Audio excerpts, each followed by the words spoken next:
હવે વિદ્યાર્થી મિત્રો જોઈએ 16.2 એમાં દાખલા નંબર 2. હવે એમાં છે એક પાસો ફેંકવામાં આવે છે અને ઈ ઘટના એવી લીધી છે કે પાસા ઉપર સંખ્યા 4 દર્શાવો. હવે એક પાસો ઉછાળો તો તમને નિદર્શાવકાશ S માં કેટલા ઘટકો મળે? 1 2 3 4 5 6 આ 6 ઘટકો મળે. હવે ઈ ઘટના કેવી છે કે પાસા ઉપર સંખ્યા 4 દર્શાવો. તો ઈ ઘટના છે તમારી પાસા ઉપર 4 દર્શાવો. બરોબર? હવે F ઘટના કેવી છે? પાસા ઉપર યુગ્મ સંખ્યા બતાવો. 2 4 ને 6.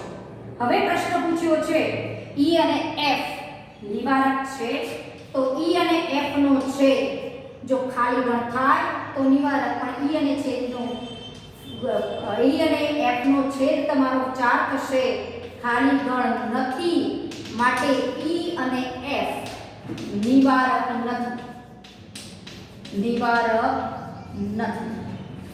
હવે જોઈએ દાખલા નંબર 2. એક પાસો ફેંકવામાં આવે છે, નીચે આપેલ ઘટનાઓનું વર્ણન કરો. વર્ણન કરો એનો મતલબ કે એમાં ઘટકો તમારે લખવાના છે.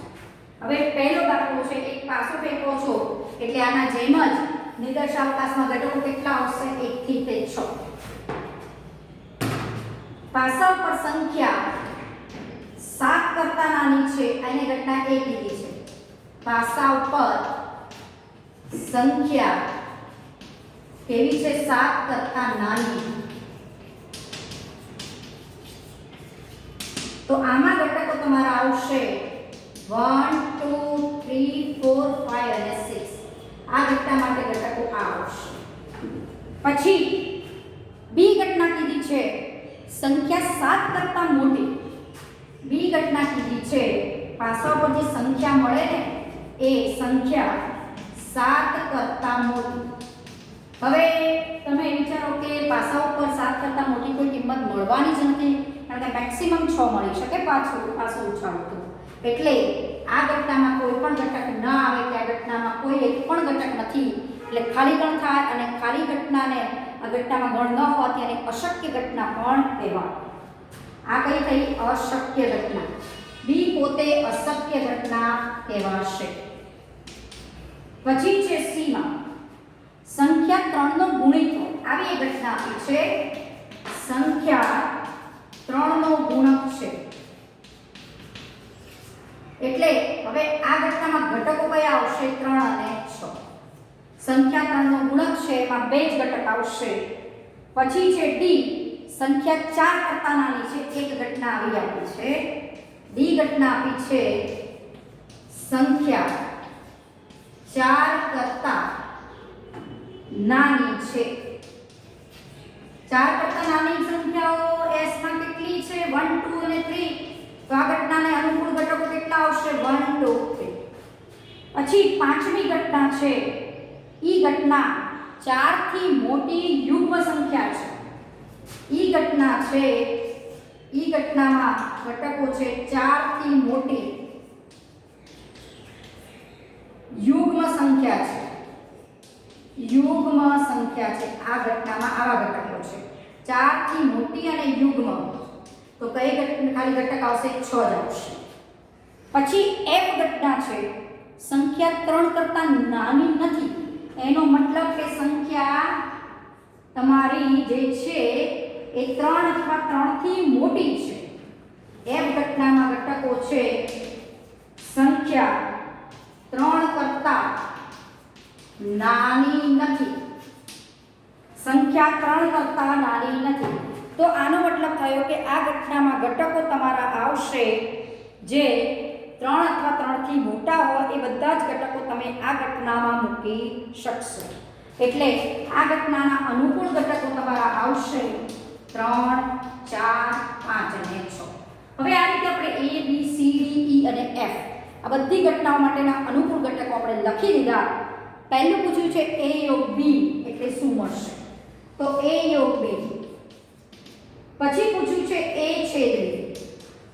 પછી પૂછ્યું છે B યોગ C. હવે જેવી રીતે ગણમાં યોગ ગણતા હતા એમ જ ઘટનાઓના યોગ પણ થાય. હવે A ઘટનામાં ઘટકો કેટલા છે? 1 2 3 4 5 6. B ઘટનામાં ઘટક એક પણ છે નહીં, એટલે એ ઘટના અને એ ઘટના ઘટકો આપણા છે 1 2 3 4 5 અને 6. b એટલે 5. તો બંનેનો યોગ કરો તો શું મળે? 1 2 3 4 5 અને 6. એટલે પોતે જ ઘટના a મળશે. પછી છે બીજું પૂછ્યું છે આપણને a છે b માં તો એક પણ ઘટક નથી અને a માં આટલા 6 ઘટકો છે તો m નો છેદ આવશે 5. કારણ કે કોઈ પણ ગણનો ખાલી ગણ સાથેનો છેદ કરો તો એ 5 થાય. પછી b યોગ c કીધું છે, b યોગ c એટલે આ b ઘટના અને આ c ઘટના. b એટલે 5 અને c ઘટના એટલે 3 અને 6 બે ઘટકો એમાં છે. તો યોગમાં કેટલા ઘટકો આવે? 3 અને 6. એટલે પોતે જ c ઘટના બનશે. આ c કહેવાય, આ પોતે a કહેવાય. બરોબર? હવે આગળ પૂછ્યું છે e છેદ f. e છેદ f એટલે e અને f આપણે ગણ જોવાના અને એમાંથી છેદ લખવાનો થાય. e છેદ f ને d છેદ e. e છેદ f એટલે e માં ઘટકો આપણા આટલા છે અને f માં ઘટકો છે આ. તો e માં 6 છે અને f માં 3 4 5 છે. 5 6 છે તેના છેદમાં આવશે ખાલી 6. પછી છે d છેદ e. d અને e નો છેદ. તો જો d માં ઘટકો 1 2 3 છે, d માં ઘટક 6 છે, તેનો છેદ ગણ ખાલી ગણાવો. બરોબર? પછી આગળ પૂછ્યું છે a c. a c નો મતલબ કે a ઘટનામાં હોય પણ c ઘટનામાં ના હોય તેવા ઘટક.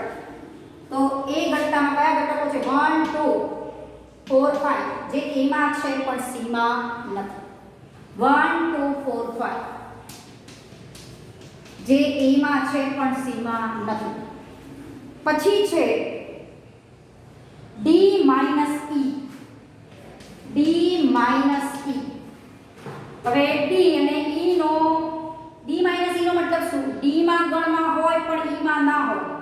તો 1 2 3 અને 6 ઘટક e માં છે. તો d માં કેટલા ઘટકો છે? 1 2 3 જે e ગણમાં છે નહીં. તો d e માં ઘટકો કેટલા આવશે? 1 2 અને 3. બરોબર?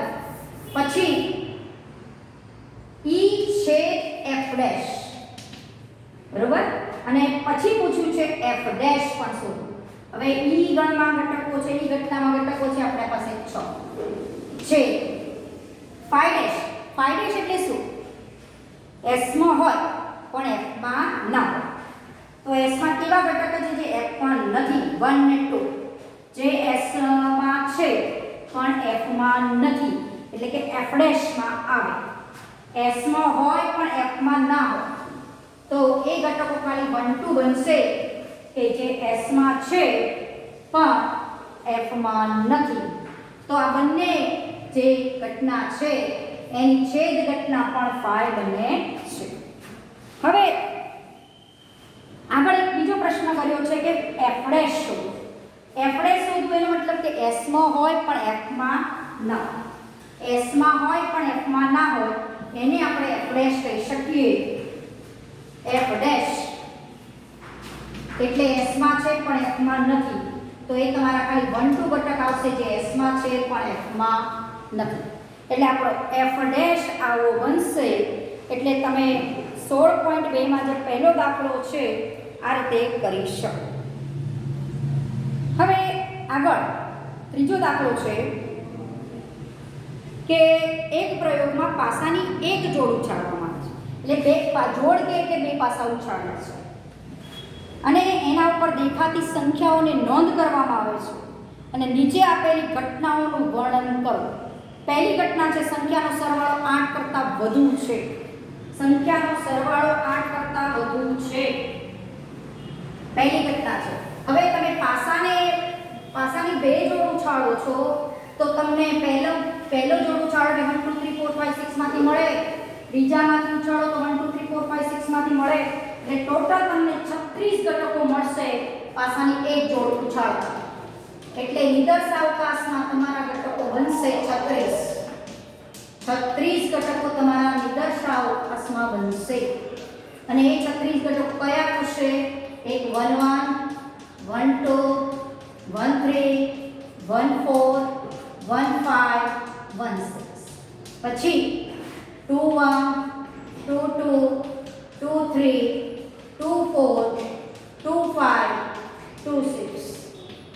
પછી ત્રીજો પદ 3 પકડવાનો સામે એનો કાર્ટેશિયન ગુણાકાર ક્રોસ કરવાનો 3 1 3 2 3 3 3 4 3 5 3 6.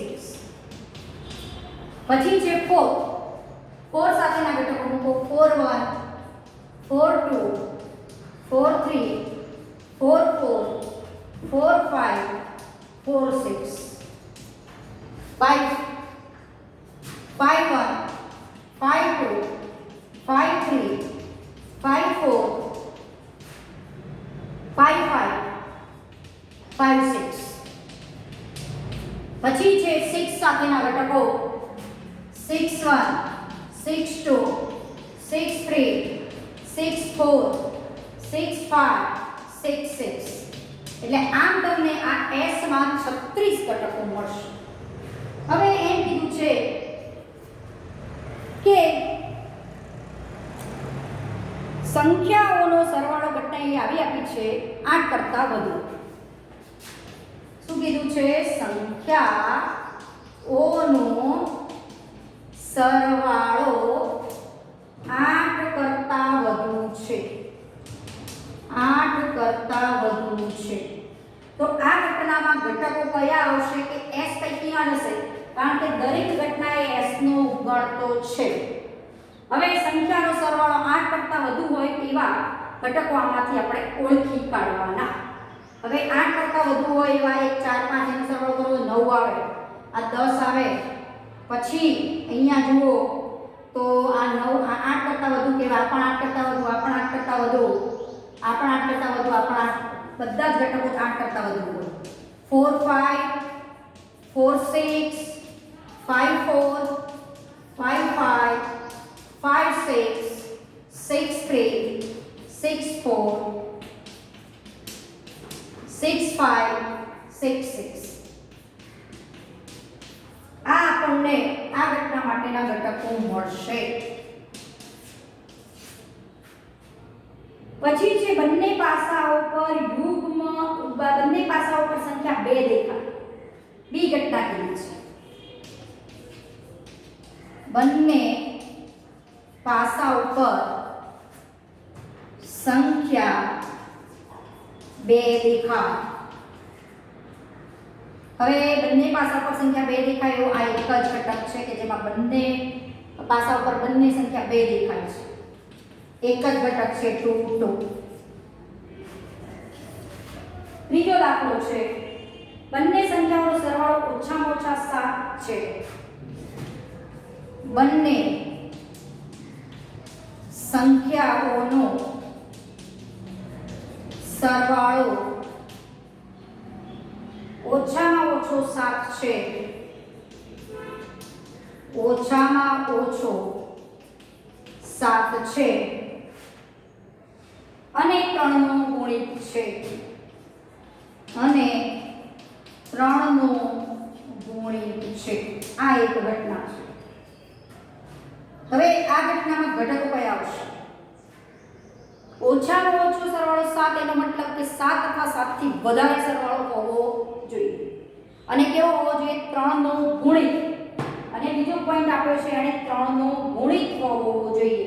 સરવાળો ઓછામાં ઓછો 7, એનો મતલબ 7 અથવા 7 થી વધારે અને 3 નો ગુણિત. હવે 7 કરતાં મોટા અંકોમાં વિચારીએ તો જે 3 નો ગુણિત હોય એ કઈ સંખ્યા આવે? 9 આવે. પછી અને આમાં મેક્સિમમ 2 અંકોનો સરવાળો તમે 12 સુધી પહોંચી શકશો. એટલે 9 આવે અને 12 આવે. હવે સંખ્યાનો સરવાળો 9 થતો હોય એવા ઘટકો S માંથી લેવાના. એટલે એ બંને સંખ્યાઓનો સરવાળો કેટલા? ઓછામાં ઓછો 7, એનો મતલબ કે 7 અથવા 7 થી વધારે અને 3 નો ગુણિત. એટલે તમે શું બની શકો કે જેનો સરવાળો 9 થતો હોય અથવા 12 થતો હોય એનો જ સમાવેશ આમાં કરી શકો. એટલે સરવાળો 7 થી મોટો પણ થયો, ઓછામાં ઓછો 7, એનો મતલબ શું? 7 અથવા 7 થી વધુ. તો 7 અથવા 7 થી વધુ સંખ્યા કઈ આવે? 7 8 9 10 11 અને 5. આટલી સંખ્યાઓ 7 કરતાં મોટી હોય. એવી બે સંખ્યાઓમાંથી ગોતવાની કે જેનું સરવાળો 7 અથવા 7 થી મોટો હોય, 3 નો ગુણિત હોય તો આમાંથી 3 ની ગુણિત સંખ્યા કઈ છે? 1 તો 9 અને 1 છે તમારી 12. હવે આમાંથી જેનો સરવાળો 9 થતો હોય એ ઘટકો આપણે આમાંથી લઈ લેવાના s માંથી કે જેનો સરવાળો 9 થાય છે. 4 5 5 4 અને 6 3. આ ત્રણ ઘટકો એવા છે કે એનો સરવાળો 9 થાય છે અને આ એક ઘટક એવો છે કે જેનો સરવાળો 12 થાય છે. બરોબર? એટલે આ ઘટનાને અનુકૂળ ઘટકો આટલા બનશે. પછી આગળ પ્રશ્ન કરો છે કે આ ઘટનાઓની કઈ જોડતી ઘટનાઓ પરસ્પર નિવારક છે? તો અહીંયા જોઈ શકો છો કે a અને b પરસ્પર નિવારક છે કારણ કે a અને b ના છેદમાં કંઈ જ નથી.